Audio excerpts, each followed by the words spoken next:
Hello students. So in this lecture, which is the lecture number 10 for two-port network analysis, we will discuss now the problem solution for Y parameters. So how the Y parameters can be found out for different configuration on network, that here we try to discuss, and how the 4 Y parameters we will solve. So for the first example, here it is shown that find the Y parameter for this pi circuit. So this is the pi configuration. Already we know what is pi configuration. So it is looking like the pi symbol, so that is why it is said as pi configuration. So here the values are not actually provided, just the layout of the circuit and with the symbolic notations are mentioned.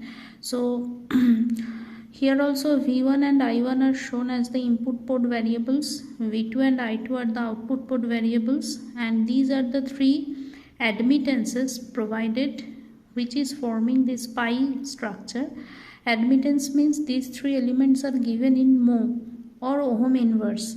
So YA, YB, YC, these are the three admittance connected in pi fashion, and the currents shown in three branches are, say this one is the I3, this one is the I5, and one another current here we are showing as, say, I4. So these three are the three different currents we are just assuming.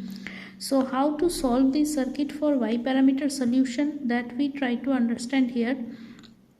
Like if you can remember how we have solved the basic T structure for Z parameters, if we compare that with this, so here in case of T circuit we have seen that we have used basic KVL equation or KVL law. Here also to find out the Y parameters, as here the parallel branches are present across the input port and output port, and here the two nodes are present actually. So at this point and at this point, that means at node A and at node C, we can apply the law of KCL very simply.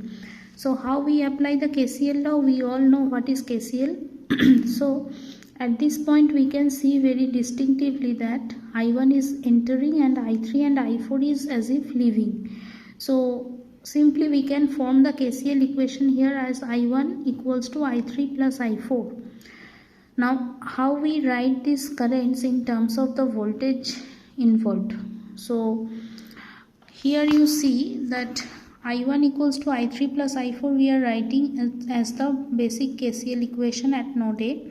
Then we are writing what is I3. So I3 is nothing but the voltage at this node into the admittance of this branch. Okay, so V1 into YA, this is the current flowing through this branch. So at this node V1 voltage is appearing because in between this path no other element is present. So if at this point the voltage is V1, then also at this point the voltage we can say as V1. So V1 into the admittance. Okay, so voltage into admittance will always be a current, so that is why we can write it as V1 into YA plus, for I4 what we write? I4 should be the current which is flowing through this YB admittance. So voltage at this point minus voltage at this point, that means the potential difference between these two nodes into the admittance present in between these two nodes. So we are writing V1 minus V2 into YB as the current value, I4 in terms of voltage values. Now again similarly we should separate the coefficients of V1 and V2 here, because for Y parameters we already have discussed in detail that the basic equations are for currents. Currents are the dependent variables and voltages are the independent variables here. So again separation of the coefficient shows that I1 is equals to V1 into YA plus YB plus V2 into minus YB. Now application of KCL at node C also is required to get the other two values of Y parameters. So at this point again the basic KCL equation if we apply, then it will give us that I4 and I2, these two are entering and I5 is leaving. So we are writing that I2 and I4 are entering and I5 is leaving. So it will be finally I2 equals to I5 minus I4, because we need the equation for I2. So that is why we are keeping this I2 in the left hand side, and it is the current difference, means difference of the two currents I5 and I4. Again we try to write I5 in terms of the voltage. So similarly it should be the voltage at this node into the admittance of this path. So V2 into YC minus again the current I4, so it will be again V1 minus V2 into YB, and we are writing again I2 by separating the coefficients of V1 and V2. So just again comparing this equation and this equation with the generalized equation of Y parameter representation, we can just compare the coefficients and extract the values of Y11 as YA plus YB, Y12 as minus YB, Y21 as minus YB, and Y22 as YC plus YB. So again here one observation we can make, that these two are coming same. So this assures that the circuit is following the reciprocity property, or you can say it is the reciprocal network. So this is the condition of reciprocity.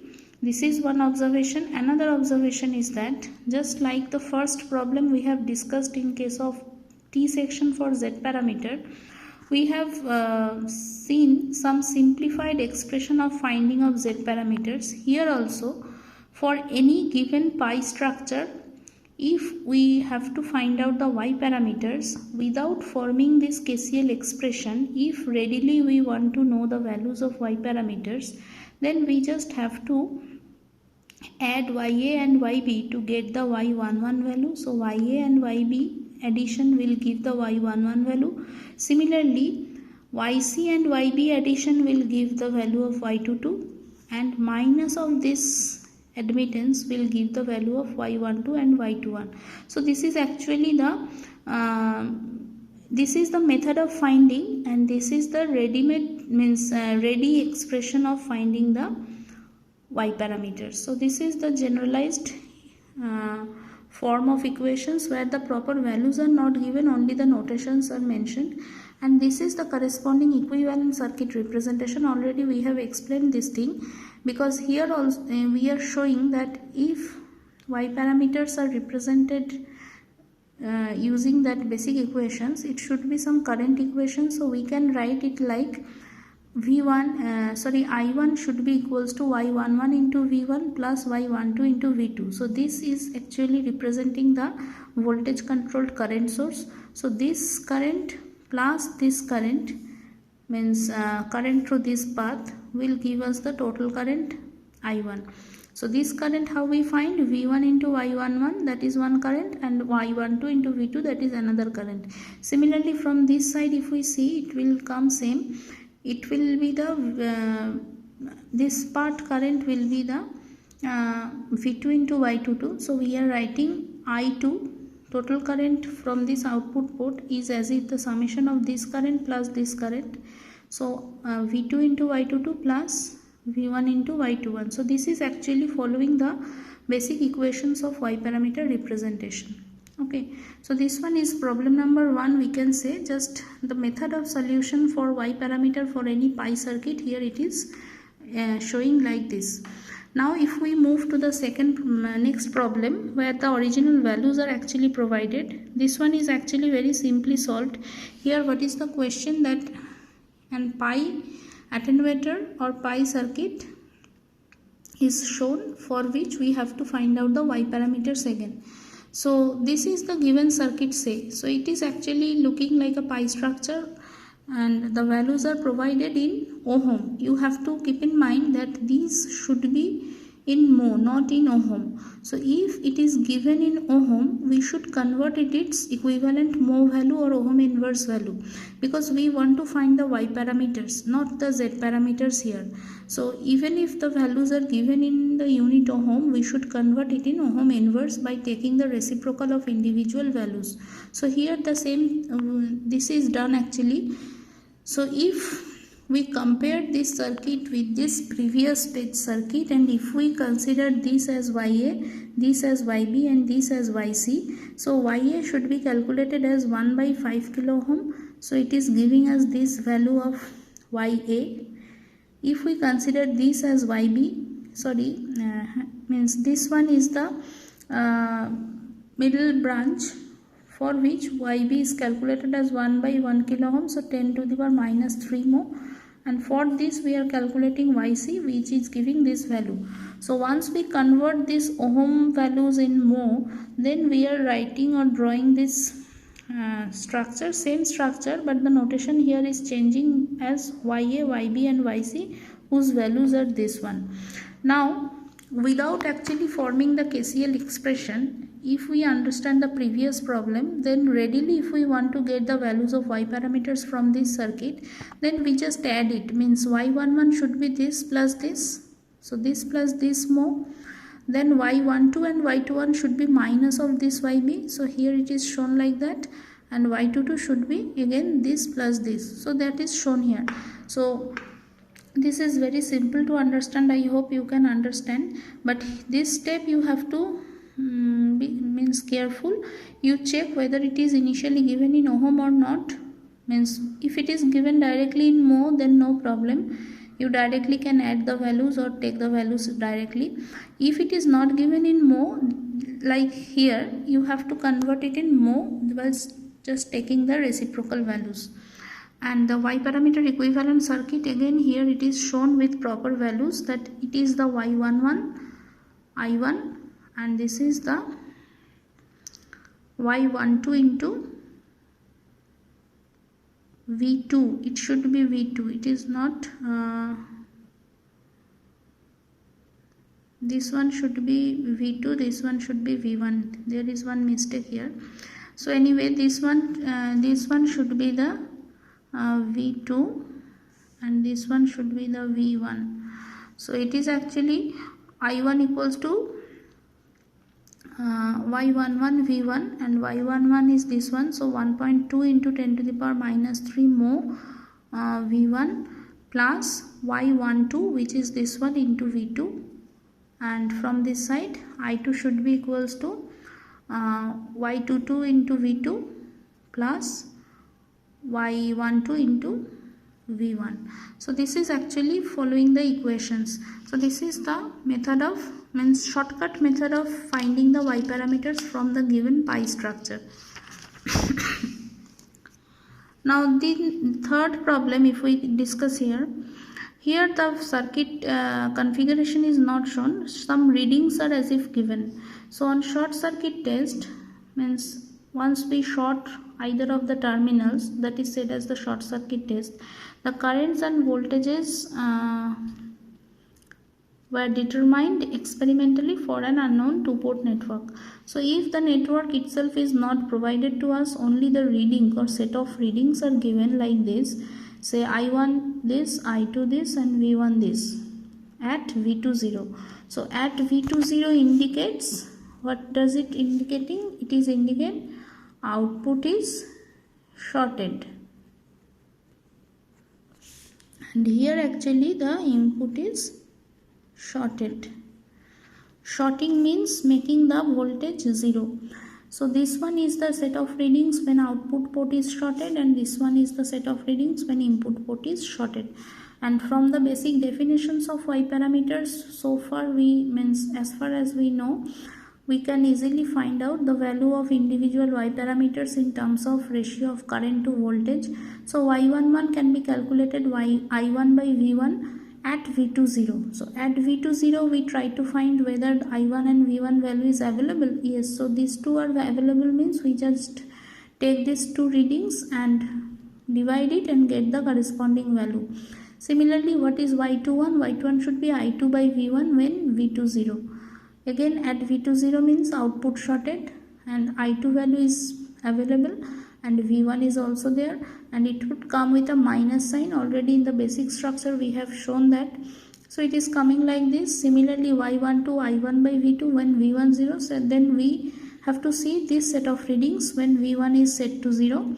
So it will be I1 by v2 and it is giving us same value. So again we check that y21 and y12 are same here, which is confirming it is reciprocal, and y22 it is I2 by v2 and it is this one. So y11 and y22 are not same, but y21 and y12 are of same value. Okay, and the governing equations we can write now. I1 equals to y11 v1 plus y12 v2, then I2 equals to y21 v1 y22 v2, and again the equivalent circuit is drawn in the same way. Okay, so this is another kind of problem you may expect. That means if set of readings are provided, then how to form the basic equation by individually solving the y parameters. Now come to another problem. Here it is looking like a T structure actually. So y parameters we have to find out, and here the z values are provided in complex number formation or means rectangular form. J notations are used here. So if we want to find out, here actually we are doing one thing, that z11, z12, z21, z22, these four set of z values can be find out easily from the basic T structure. So if we can remember the first problem we have shown for z parameters problems, we have shown that z11 can be calculated as z1 plus z3. So z1 means this one and z3. So these two if we add, then we get the value of z11. If we add these two, we get the z22 value, and the value of z3 is actually the value of z12 and z21. So we are showing this thing. Then how we find out y11? We are actually doing the inverse of z here.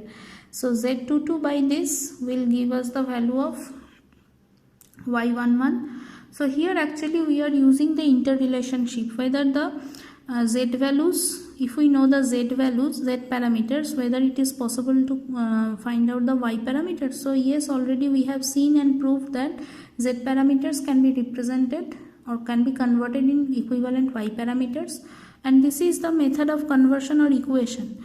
So if we follow this equation, then the corresponding y values easily we can get, and y12, y21 is this one and y22 is this one. So this is actually the del of z or determinant of z, and this is the method of finding of y values from the given T structure. Okay, so